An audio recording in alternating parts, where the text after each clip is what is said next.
Imagine you are standing in the center of Mumbai during rush hour.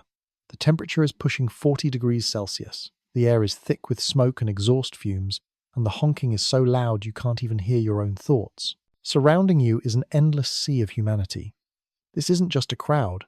This is the largest workforce on the planet. Now, rewind the clock to 1991.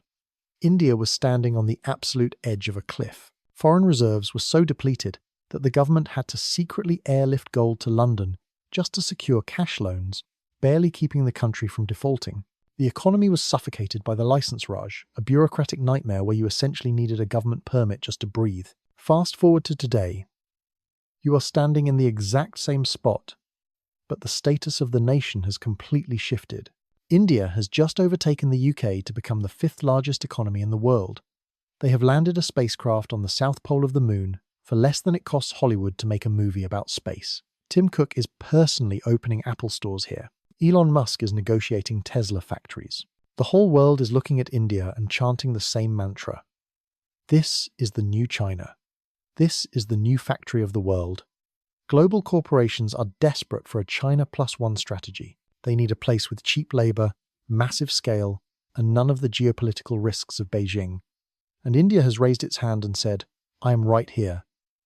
I have 1.4 billion people. I have democracy.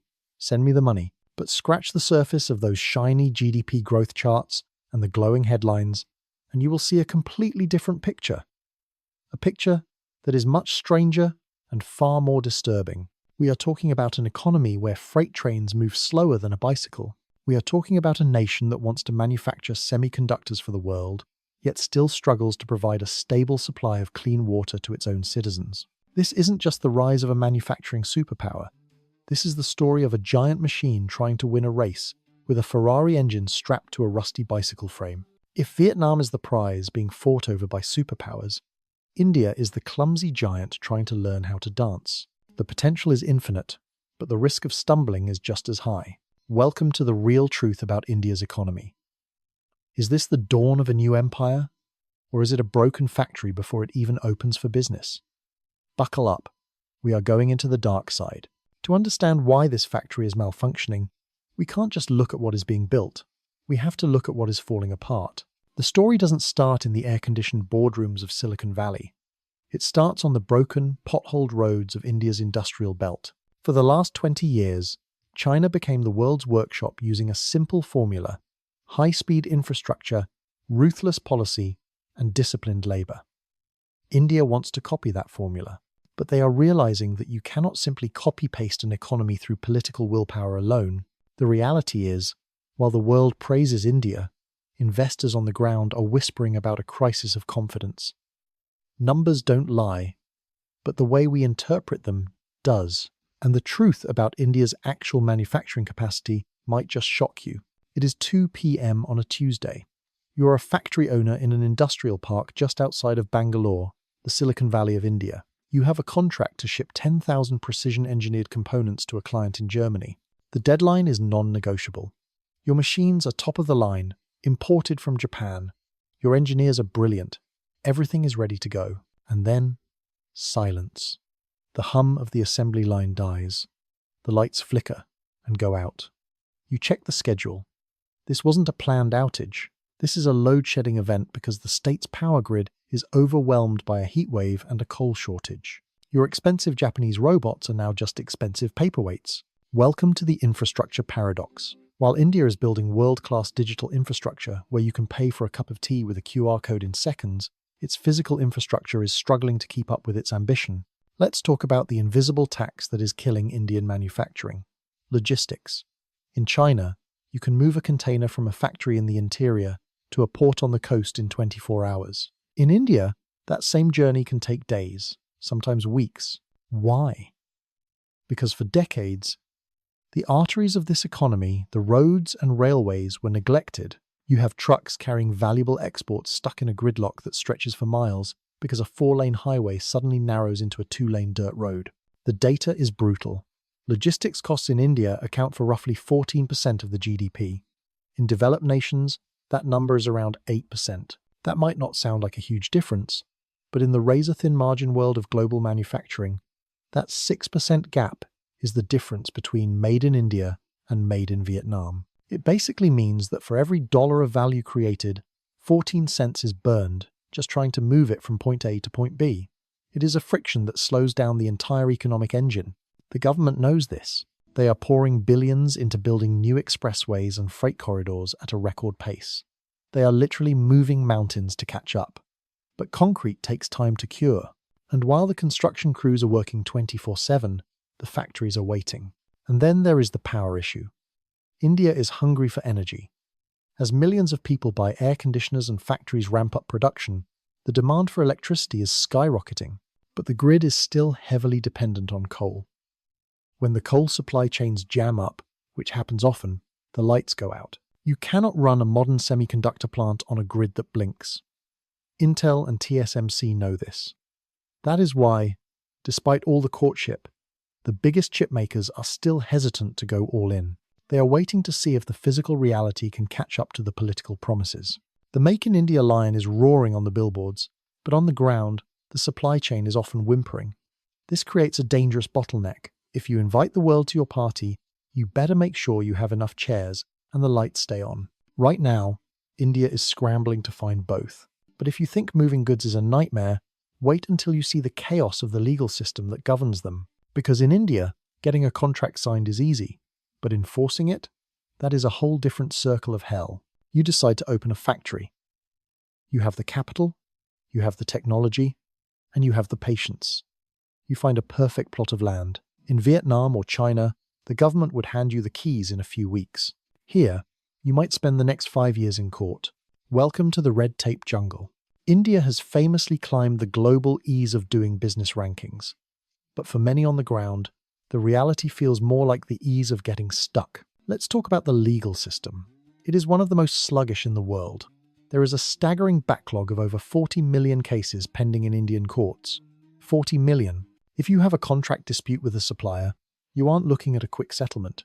You are looking at a multi-generational saga. By the time the judge finally bangs the gavel, your technology might be obsolete. This creates a climate of hesitation. Foreign investors look at the market potential and salivate, but then they look at the legal risks and freeze. They remember high-profile cases like Vodafone or Cairn Energy, companies that got embroiled in retrospective tax disputes that dragged on for years. It sends a chilling message to the world. Your money is welcome here, but your rights might be negotiable. And then there is the land. Manufacturing needs land, lots of it. But land ownership in India is a fragmented mess of colonial-era records and disputed titles. To build a mega-factory, you don't just sign one deal. You might have to negotiate with hundreds of small farmers, navigate complex local politics, and fight off lawsuits from activists. Remember the Tata Nano project? It was supposed to be the revolutionary people's car. Instead, the factory in West Bengal became a political battlefield over land rights. Eventually, Tata had to abandon the site entirely and move the whole operation to another state. That is the cost of democracy. It protects the rights of the individual, which is noble, but it makes the ruthless speed of Chinese-style industrialization impossible. The government is trying to fix this. They are digitizing records and creating land banks to bypass these hurdles. They are rolling out the red carpet for VIP investors like Micron and Apple. But for the average mid-sized manufacturer, that red carpet often leads straight into a wall of red tape. So, you have the power failures from the previous chapter. And now you have the bureaucratic paralysis. But let's assume you solve both. You build the factory. You get the power. Now you need the hands to run the machines. And this brings us to the biggest myth of all, the demographic dividend. The world thinks India has an endless supply of cheap, skilled labor ready to work. But the truth about the Indian workforce is much more complicated.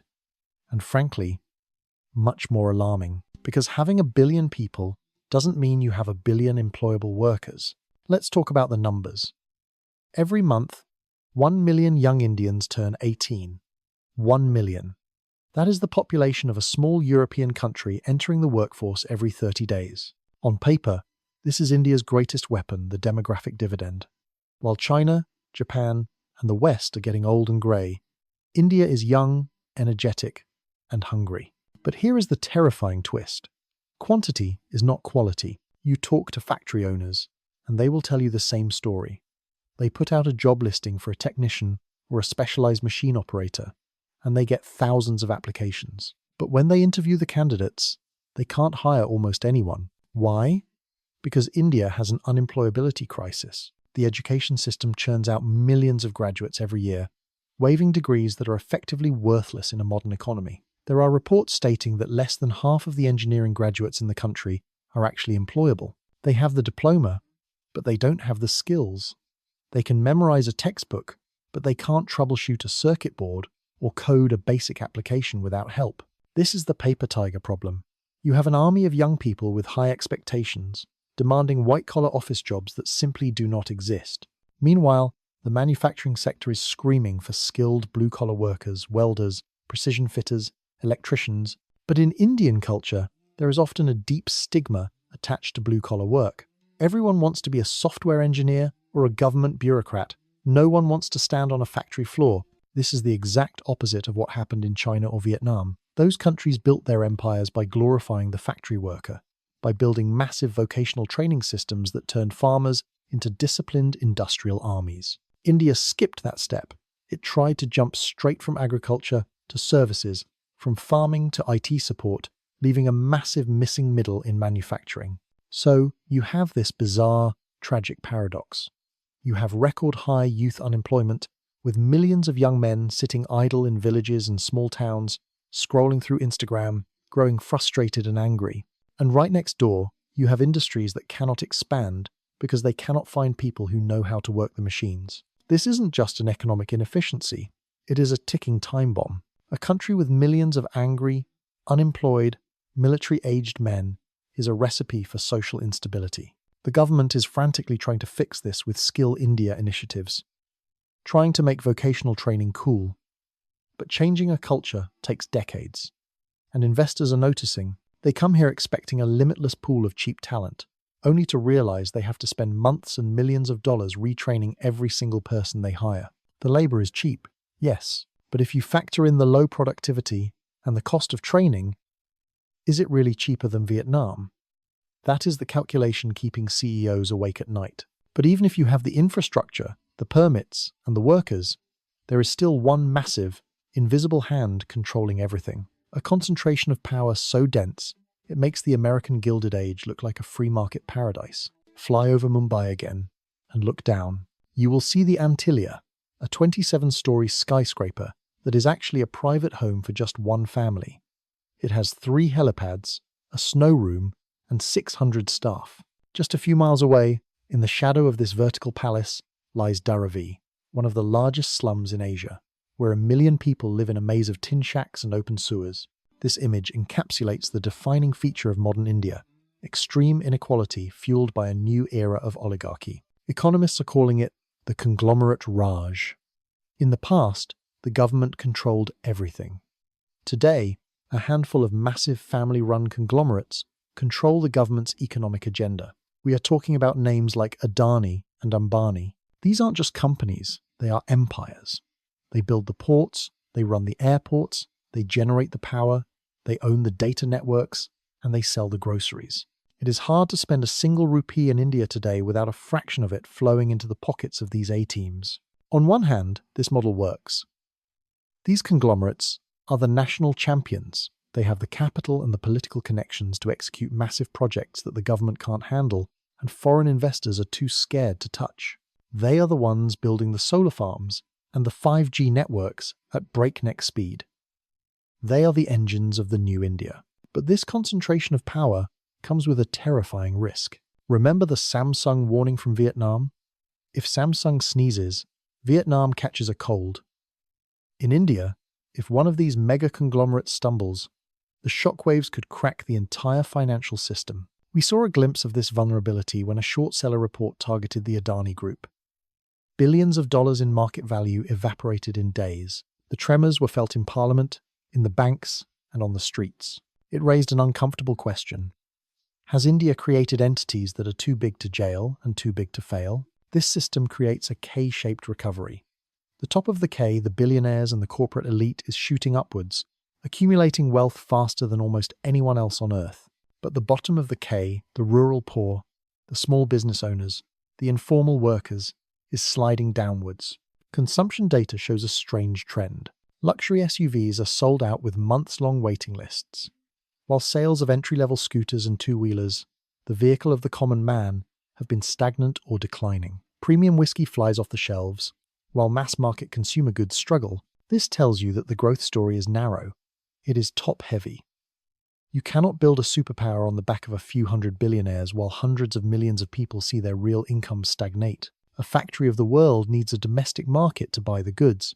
But if the purchasing power is concentrated at the very top, who is going to buy the products? The billionaire Raj might be efficient at building infrastructure, but it is dangerous for democracy and deadly for competition. Small startups and foreign competitors often find themselves squeezed out, unable to compete with the political clout and monopolistic reach of the giants. So, India stands on a fragile pedestal. It has the billionaires of a superpower, but the per capita income of a struggling developing nation. It is a first world economy grafted onto a third world living standard. But even with these internal fractures, India has one card left to play. A card that might just save them, regardless of their domestic mess. It is the geopolitical ace up their sleeve, and they are playing it with absolute mastery against their biggest rival. If domestic economics is a messy construction site, foreign policy is where India is putting on a masterclass. Look at the geopolitical chessboard right now. The world is fracturing. The United States and China are locked in a Cold War. Europe is grappling with the fallout of the war in Ukraine. Most nations are being forced to pick a side. India refuses to pick a side. Instead, it is playing every side against the middle, and it is winning. This is the strategy of strategic autonomy. In plain English, it means we do what is best for India, and we don't care what you think. Let's look at the Russian oil heist. When the West slapped sanctions on Russia, the global energy market panicked. Europe stopped buying Russian crude. The US demanded that the world isolate Moscow. India saw an opportunity.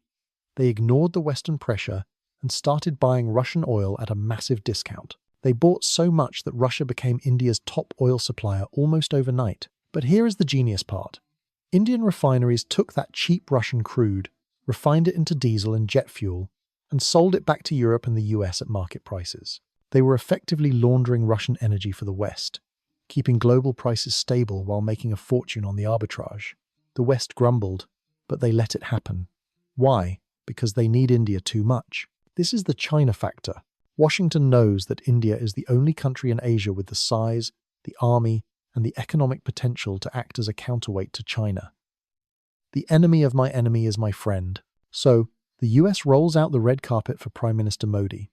They transfer jet engine technology, they sign defense deals, they overlook India's democratic backsliding or human rights concerns because, in the grand strategy against Beijing, India is indispensable.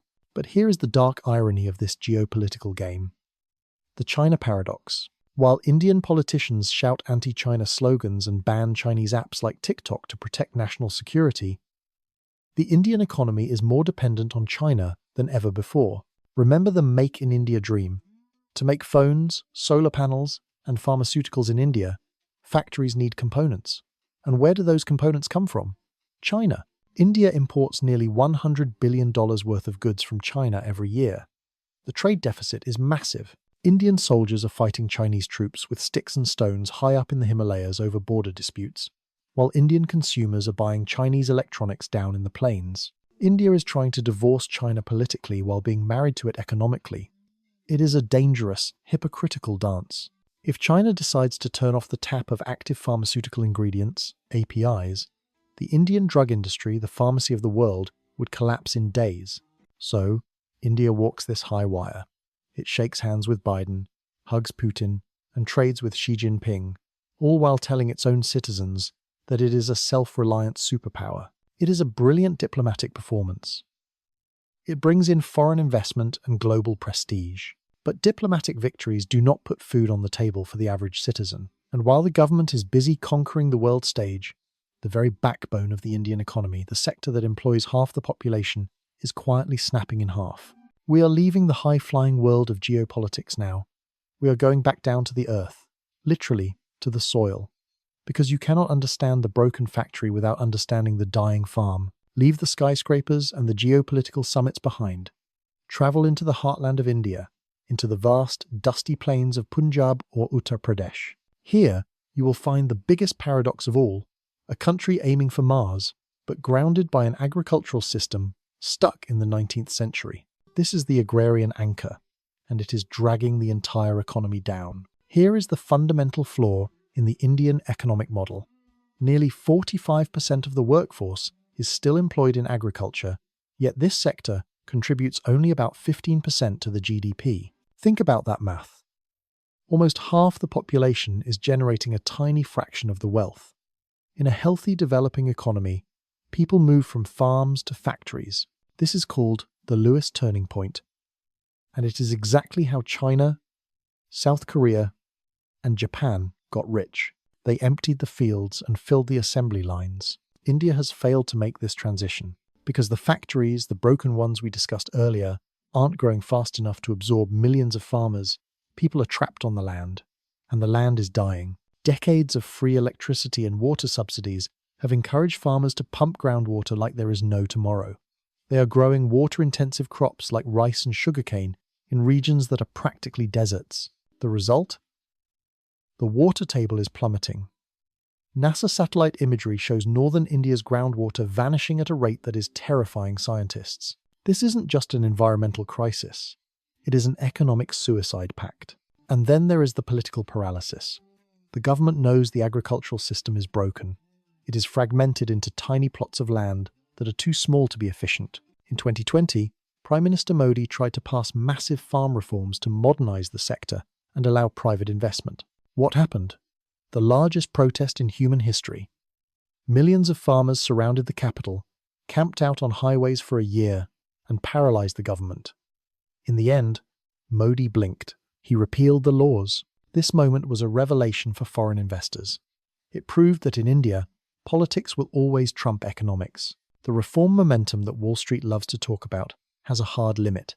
If a reform touches the vote bank of the rural poor, it dies. So, India is left in a trap. It cannot modernize agriculture because of political resistance, but it cannot move people off the farms because there aren't enough factory jobs. This creates a massive drag on consumption. Remember, you need a domestic market to buy your goods, but if half your population is living hand-to-mouth on subsistence farming, depending on government handouts of grain just to survive, they aren't buying cars, they aren't buying computers, and they aren't buying insurance. The factory of the world cannot function if half its workers are stuck in the mud, fighting over shrinking water resources. But while the land is drying up, the air in the cities is becoming something else entirely, something toxic. If you think the economic hurdles are high, wait until you see the environmental wall that India is about to hit at full speed. If you are currently in New Delhi, I have one piece of advice for you. Do not take a deep breath. Welcome to the environmental wall. This is the physical barrier that threatens to stop the Indian economic engine dead in its tracks. We often talk about infrastructure in terms of concrete and steel, but the most critical infrastructure for any nation is the air its people breathe and the water they drink. And in India, both are becoming poisonous. Every winter, the capital city of New Delhi transforms into what officials literally call a gas chamber. The Air Quality Index, or AQI, frequently hits levels that are off the charts, literally beyond the maximum measurement of the sensors. Breathing the air on those days is equivalent to smoking 2 packs of cigarettes a day. This is not just a health crisis, it is an economic catastrophe. Think about the China +1 strategy again. Global corporations want to move their headquarters and factories to India. They need to send their top executives, engineers, and managers to run these operations. But here is the problem. Nobody wants to move their family to a city where their children will develop asthma within a month. We are seeing a trend called the pollution exodus. Senior executives are turning down lucrative postings in India because of the air quality. Embassies are cutting staff tours short. The brain drain is accelerating because the smartest, wealthiest Indians are leaving the country simply to breathe clean air. You cannot build a world-class economy if the world's best talent refuses to live in your cities. But the air is just the visible part of the problem. Look at the water. Search for images of the Yamuna River, one of the holiest rivers in Hinduism. You will see shocking photos of devotees praying while standing waist-deep in white, toxic foam that looks like snow. That is not snow. It is a cocktail of industrial sludge and untreated sewage churning on the surface of the water. This brings us back to manufacturing. You want to build a semiconductor industry? You want to make chips for Apple and Nvidia? Great. But chip manufacturing requires millions of gallons of ultra-pure water every single day. If your rivers are toxic and your groundwater is vanishing, where is that water going to come from? In the southern city of Bangalore, the tech capital residents are already relying on water tankers because the municipal supply has collapsed. Factories have had to slow down production during droughts. This is the hard limit of geology and physics crashing into the dreams of economists. The World Bank estimates that environmental degradation costs India over $80 billion a year. That is a massive toxic tax that is deducted directly from the country's growth. India is trying to leapfrog into the green energy future. They are building massive solar parks. They are pushing for green hydrogen. But the legacy of pollution is moving faster than the solution. So, the factory is broken, the workers are untrained, the red tape is thick, and the air is unbreathable. It sounds hopeless, right? But it isn't, because despite all these nightmares, there is still a path forward, a narrow, difficult, but possible path that could still make India the superpower it wants to be. But to find it, we have to look at the future through three very different lenses. So, where does this leave us? We have seen the crumbling roads, the thirsty farms, the toxic air, and the ambitious billionaires. It is a chaotic picture, but to understand where India is going, you have to realize that India is not trying to be the next China anymore. It is trying to be something entirely new. We are standing at a fork in the road, and there are three distinct futures that lie ahead. The first future is the digital leapfrog. This is the optimist's bet. The argument goes like this. Yes, our physical infrastructure is messy, but our digital infrastructure is the best in the world. And this is not an exaggeration. India has built something called the India Stack. It is a digital public infrastructure that allows 1 billion people to verify their identity, open bank accounts, and make payments instantly using just a fingerprint or an iris scan. In America, transferring money can take days. In India, a vegetable vendor on the street accepts digital payments instantly for a transaction worth 10 cents. The optimist says, who needs 18-lane highways when you have digital superhighways? India is betting that it can skip the traditional manufacturing phase, the phase of dirty factories and smokestacks, and jump straight to a service-based economy powered by technology. They believe AI, software, and high-end services will create the wealth, while automation takes care of the manufacturing. It is a bold, unproven gamble. No country in history has become rich without industrializing first. India wants to be the first. The second future is the fractured giant. This is the pessimist's nightmare. This view focuses on the deep internal divide within the country. People often forget that India is not really a country. It is a continent masquerading as a country. The southern states, like Tamil Nadu and Karnataka, are aging, educated, and relatively wealthy. They look like Vietnam or Mexico. The northern states, like Bihar and Uttar Pradesh, are young, poor, and struggling with illiteracy. They look like sub-Saharan Africa. The danger here is political. The booming south is effectively subsidizing the struggling north. As the population in the north explodes, while the south shrinks, the political power is shifting to the poorer regions. This creates deep resentment. If the economic disparity continues to widen, you could see a fractured union, where internal migration and tax disputes tear the social fabric apart. A broken India cannot be a global superpower. And then there is the third future, the muddling through. This is the realist view, and honestly, the most likely one. In this scenario, India doesn't collapse, but it doesn't explode into a superstar either.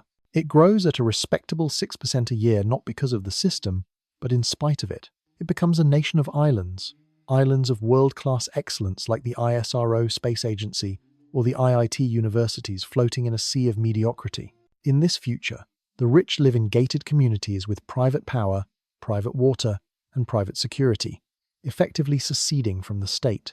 The poor survive on government welfare. The middle class fights for the few remaining good jobs. India becomes a major power simply by sheer size, but it never truly solves its structural rot. It becomes a flawed superpower too big to ignore, but too broken to lead. So, which path will it take? The answer depends on one final variable, a variable that is harder to predict than GDP or inflation. It depends on the psychological shift of the Indian people themselves. For 70 years, the Indian mindset was defensive. It was about survival. It was about jugaad, the art of frugal innovation, of fixing things with duct tape and wire because you couldn't afford a proper repair. But jugaad doesn't build aircraft carriers. Jugaad doesn't build semiconductor fabs. The question is, can India shift from a mindset of making do to a mindset of excellence? Can they stop celebrating cheap solutions and start demanding world-class standards? The clock is ticking. The demographic window is closing. The environment is screaming. The world is watching. And this brings us to the final verdict. If you are an investor, a policymaker, or just someone trying to understand the future of the world, what should you do with India? Should you buy the hype or run for the hills? The answer is not a simple yes or no. It is a warning. So, after peeling back every layer of this complex onion, from the gleaming digital payment systems to the toxic foam on the Yamuna River, we arrive at the final question. The question that every CEO, every investor, and every global strategist is asking. Is India the next factory of the world? The answer is yes, but not the way you think, and certainly not the way the brochures promise. If you are looking for another China, a place where you can snap your fingers and have a factory running in a month, where the roads are perfect and the government speaks with one voice, then India will break your heart. You will drown in the red tape, you will choke on the pollution, and you will go bankrupt waiting for the power to come back on. India is not a plug-and-play replacement for China. It is a completely different beast. It is a chaotic, noisy, messy democracy. It is a place where 1 billion people are trying to move forward at 1 billion different speeds. It is a place where you can find world-class satellite technology next to a farmer using a wooden plow. But here is the twist. The world does not have a choice. The era of cheap, easy Chinese manufacturing is over. The geopolitical risks are too high. The world needs India to succeed. There is simply no other country on the map with the sheer scale to absorb the global supply chain. Vietnam is efficient, but too small. Africa has the population, but lacks the stability. India is the only game in town. So, here is the verdict for the investor and the observer. Betting on India is not a sprint. It is an ultramarathon through an obstacle course. It requires an iron stomach. You have to be willing to look past the quarterly volatility, past the headlines about riots and blackouts, and focus on the decade-long trend line. That trend line is messy, but it is pointing up. India is like a heavy freight train. It takes forever to get moving. It creaks, it groans, and it looks like it might derail at any moment. But once it builds momentum, it is almost impossible to stop. We are witnessing the most significant economic experiment of the 21st century. Can a country become a developed superpower without following the authoritarian playbook? Can a nation lift 1 billion people out of poverty while maintaining a chaotic democracy? If they pull it off, it will be the greatest miracle in economic history. If they fail, the shockwaves will destabilize the entire Asian continent. So, the next time you pick up an iPhone, check the back. If it says, "Assembled in India," remember the story behind it.